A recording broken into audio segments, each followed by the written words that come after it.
بسم اللہ الرحمن الرحیم۔ السلام علیکم سیکنڈ ایئر کلاس۔ آج ہم اپنی کتاب کے حصہ نظم کا آغاز کریں گے۔ حصہ نظم کا آغاز ہمیشہ کی طرح جیسے کہ ہم مسلمان ہیں، ہر کام کا آغاز اللہ کے پاک نام سے کرتے ہیں، تو کتاب کے حصہ نظم کا آغاز بھی اللہ تعالیٰ کے پاک نام سے یعنی حمد سے ہی ہو رہا ہے۔ آپ کو پتہ ہے حمد اس نظم کو کہا جاتا ہے جس میں اللہ تعالیٰ کی تعریف بیان کی جائے۔ یہ جو آپ کے سلیبس میں نظم ہے یہ مولانا ظفر علی خان نے لکھی ہے۔ مولانا ظفر علی خان آپ کو پتہ ہی ہے، ایک جانی مانی شخصیت ہیں۔ انہوں نے انگریزوں کے خلاف شدید نفرت رکھتے تھے وہ، اور مسلمانوں کے بھرپور ترقی کے لیے انہوں نے بہت کوشش کی۔ انہوں نے اپنے اخبار ذمہ دار کے ذریعے اس مقصد کو حاصل کیا کہ اس میں مسلمانوں کے لیے ایک رہنما کے طور پر وہ سامنے آئے۔ انہیں اسلام سے والہانہ عشق تھا، اور وہ نبی کریم صلی اللہ علیہ وآلہ وسلم کے بھی بہت زیادہ شیدائی تھے، ان سے بہت محبت رکھتے تھے۔ اس کے علاوہ وہ بلند پایہ شاعر تو تھے ہی، ساتھ میں وہ زبردست مقرر بھی تھے۔ اپنی بات لوگوں تک پہنچانے کے بڑے خوبصورت الفاظ کے چناؤ سے وہ پہنچاتے تھے۔ انہوں نے یہ جو آپ کے سلیبس میں نظم ہے اس میں بھی خوبصورت الفاظ کا چناؤ کیا ہے، اور بڑے ہی عقیدت سے اللہ تعالیٰ کو اس میں انہوں نے ان کی تعریف بیان کی ہے۔ پہلے شعر میں وہ کہتے ہیں، پہنچتا ہے ہر ایک میں کش کے آگے دور جام اس کا، کسی کو تشنہ لب رکھتا نہیں ہے لطف عام اس کا۔ اس میں وہ کہتے ہیں کہ اللہ تعالیٰ جو ہے وہ دونوں جہانوں کا مالک ہے۔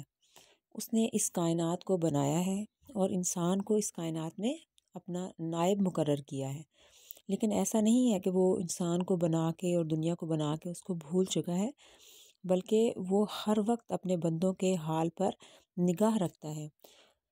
انہیں کیا چاہیے، کب چاہیے، ہر کسی کے آگے اس کے جو رحمتوں کا جام ہے وہ پہنچتا ہے، اور کسی کو وہ جو رحمت کا جام ہے وہ اس سے پیاسا نہیں رکھتا۔ اس کا جو لطف ہے، اس کا جو عنایت ہے، کرم ہے، وہ سب لوگوں کے لیے عام ہے۔ اللہ جو ہے وہ صرف مطلب رب المسلمین نہیں ہے، رب العالمین ہے، ہر انسان کی پکار کو سنتا ہے۔ اللہ تعالیٰ نے مطلب اس حوالے سے قرآن پاک میں بھی فرمایا ہے کہ جب کوئی پکارنے والا مجھے پکارتا ہے تو میں اس کی پکار سنتا ہوں۔ نہ صرف اس کو پکارنے والے اس کی رحمت پاتے ہیں، بلکہ اسے نہ پکارنے والے بھی جو ہیں وہ بھی اللہ کی رحمت سے محروم نہیں ہوتے۔ لیکن اللہ جو ہے وہ انسان مایوس ہو جاتا ہے، لیکن اللہ ان کو مایوس ہونے نہیں دیتا۔ وہ غم میں، خوشی میں، ہر حال میں اللہ تعالیٰ ان کے پاس ہے، ان کے ساتھ ہے۔ ٹھیک ہے، ہم نے یہ بھی پڑھا ہے، آپ کو پتہ ہے کہ اللہ تعالیٰ ہمیں 70 ماؤں کے برابر پیار کرتا ہے، اور آپ کو ماں کی محبت کے حوالے سے تفصیل بتانے کی یا وہ تو ضرورت نہیں۔ جب ایک ماں اپنے بچوں کے لیے اتنی قربانیاں دے سکتی ہے، تو جو 70 ماؤں کے برابر ہمیں پیار کرتا ہے وہ ہمیں کیسے کسی چیز میں پیاسا رکھ سکتا ہے، تشنہ رکھ سکتا ہے، اس کی محبت سے ہم کیسے دور رہ سکتے ہیں۔ ٹھیک ہے، اسی طرح ایک شاعر نے کہا تھا، کبھی جو دیر سے لوٹوں تو میری ماں کی طرح وہ میرے رزق کا حصہ نکال رکھتا ہے۔